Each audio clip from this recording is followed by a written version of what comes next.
it's probably time to come clean and confess the truth, the whole truth, and nothing but the truth. To many of you viewers who have been very perceptive and have figured this out, you've seen the clues, you've seen the things I mention in my videos from the very heady days of everything is okay, through to the love police, through to the fallout from the whole 9/11 BBC documentary, through to Indigen, all the way to me sitting in front of the federal building of Swinton, the headquarters of Salford City Council. And you know, like, this kind of brutal modernist from the 50s and 60s you see behind me has gone full circle. It looked great when they built it. They thought, yay, the future, modernity, everything, it was great. And then for the 70s, the 80s, and the 90s, and the noughties, it looked shit. But now in the 20-teens, this kind of brutality looks so kind of naive and hopeful and so joyous almost. But coming clean, okay. My name's not Charlie Veitch. My name's not even Damien Rockefeller. I think you figured out, that's obvious. My name is Daniel Cohen. I'm actually an Israeli. I'm from Tel Aviv. And yes, I did go to school in Edinburgh and university in Edinburgh, hence why I sound a little bit Scottish. But just look at me. Look at me. Look at this. Look at me. Look at that. I'm as Jewish as they come. And there's a great moment, and I never released this on YouTube, but for Danny Shine's bat mitzvah for his daughter, we went round filming in Golders Green, and we spoke to rabbis and prominent members of our Jewish community. So yeah, sorry guys, like, this whole project is an advanced Mossad operation, because Mossad did 9/11. It's obvious. Like, it wasn't an inside job. The Americans don't have a clue. The Americans couldn't even hide a fucking blowjob in the Oval Office. It takes an Israeli, someone who has suffered a genocide, to deal with it. When I was working for a company called St. James's Place, which, please look this up, it's owned and operated by Lord Jacob Rothschild, who's actually a really nice guy.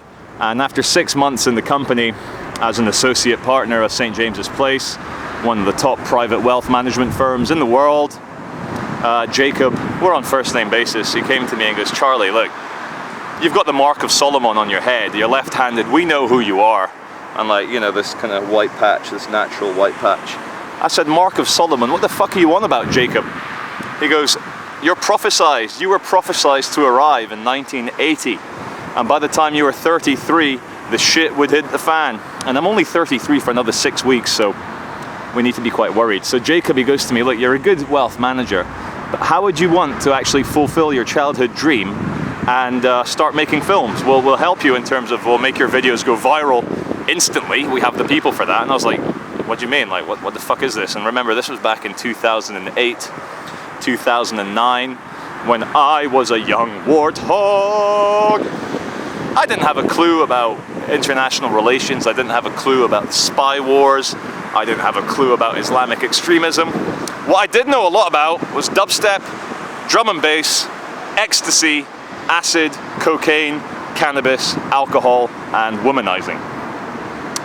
But sometimes, you know, in order for the greater Jewish community, when we've done a dastardly crime, and like, look, don't get me wrong, like, bad things happen and sometimes it's an accident.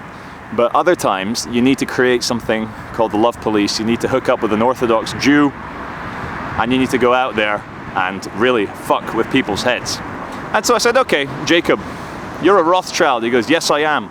I said, red shield. He goes, yep. I said, what are you shielding against? And he goes, ha ha ha, the great unwashed masses. And I said, well, what do you mean by fucking with their heads? And he goes, well, what you have to do, you have to become a very prominent, very almost like a kind of like high priest within the conspiracy theory activist world. You need to get all the way until we're going to put you on a BBC documentary in 2011 for the 10-year anniversary of 9/11. You're going to go to New York. It needs to be done like this. You're going to do a massive video in Times Square in front of all the lights.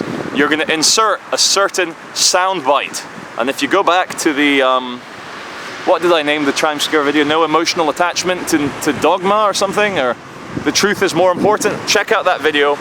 I will forget to put it in the description box. Of course, I always forget, just fucking look it up.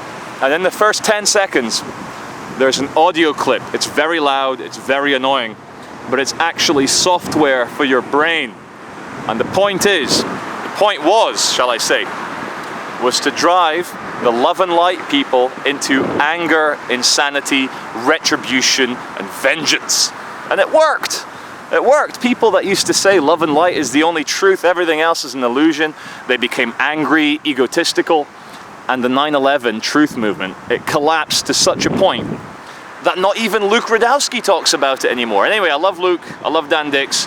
They're kind of like the new guard. There's the old guard, Alex Jones and David Icke, and the new guard would be, I guess, Luke Rudkowski, Dan Dix. Good guys. I've been to both their houses. I lived with Luke, and you can imagine my surprise at 3 in the morning when I go for a drink of water and Vladimir Putin is there as his dad, as his father. You couldn't make that shit up. It's absolutely true. I went to the toilet at 3 o'clock in the morning in Luke's house, and Vladimir Putin was there. But anyway, the whole code, the whole, you know, going in, becoming hyper prominent, and like, you know, luckily the Jacob Rothschild, he had his friends at Google and YouTube, and they put the videos on the front page of YouTube, so they got very, very prominent. And like Danny Shine, like he's not in on the, he's not in on it.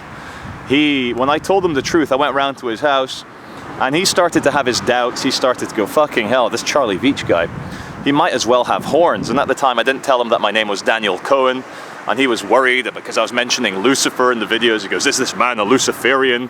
What is this all about? And I explained to him, I said, Danny, look, the things which we do to people, it's only fair if we actually outline it clearly. And the whole Lucifer thing, the kind of worship of Lucifer, the whole adulation of the rebel who actually gave knowledge to Eve in the Garden of Eden, of course it's a metaphor, but the whole transhumanist, the whole technological world, even civilization itself, even government buildings, the whole project is Luciferian. And when I explained this to Danny, he quit. And he was meant to do the videos for 13 months, and he did them for 11 months, and he quit. And now Danny, quite rightly, even though we're both called Danny, I'm Danny, he's Danny, he didn't want to do any more videos because he said, look, I don't want any part to do with this. And that's fair enough. And where does David Icke come into all this? Well, back in 2009, when my videos got very prominent, one of Jacob Rothschild's associates spoke to David Icke's team, and we organized to do something about Holly Gregg, the Down syndrome girl who may or may not have been sexually violated by her uncle, who then got burnt in a kind of ritualistic killing in his car. So David Icke and I, we started doing films. We organized that what we would do is that I would change my mind afterwards, and then he would write about it in his books. He'd sell more books, and I'd get a 15% kickback. Because ultimately, ladies and gentlemen, all of reality is power play. It's all dominance, it's predator, and it's prey. And whereas David Icke is a very good mega predator, because what he does, he uses his ideas. And let me just tell you a secret, David Icke is actually a reptilian. And like my family, the Rothschilds family, we deal with intermediaries, okay? Because we can't go to these interdimensional guys direct. There's not enough magic mushrooms in the world for us to be able to communicate with them directly. So what we do, we take an ex-politician, an ex-footballer like David Icke, we feed him loads of ayahuasca, we kind of give him beautiful women, and we tell him that he is a modern-day messiah. And yeah, okay, he went on Terry Wogan and embarrassed himself saying he's the son of God and all that stuff, and the audience was all paid to laugh at him. It's all organized at the highest levels. Terry Wogan was in on it, which is why they made the piece. He brought him on the TV 20 years later, and they're like best of buddies. So David Icke's role in all this, as an actual reptilian, I'm like, I'm not fucking with you. I've been to conferences with David Icke, and when he walks past the mirror, there's no reflection. If you look at his videos, there's not a single reflection of him, because he is truly a lizard. And his role is to just keep you all confused. And what he does, and like, yes, 9/11 was an inside job, that is absolutely true, but then he puts in nonsense about software and minds and computers, and that fucks you all up. And when he's charging 40 quid a ticket for a conference, or 20 quid for his latest 20th book, it's all good. So look, it's just important to come clean and just admit everything that there is to admit. And this section, what Jacob told me, he goes, this section, Charlie, needs to be exactly 10 minutes.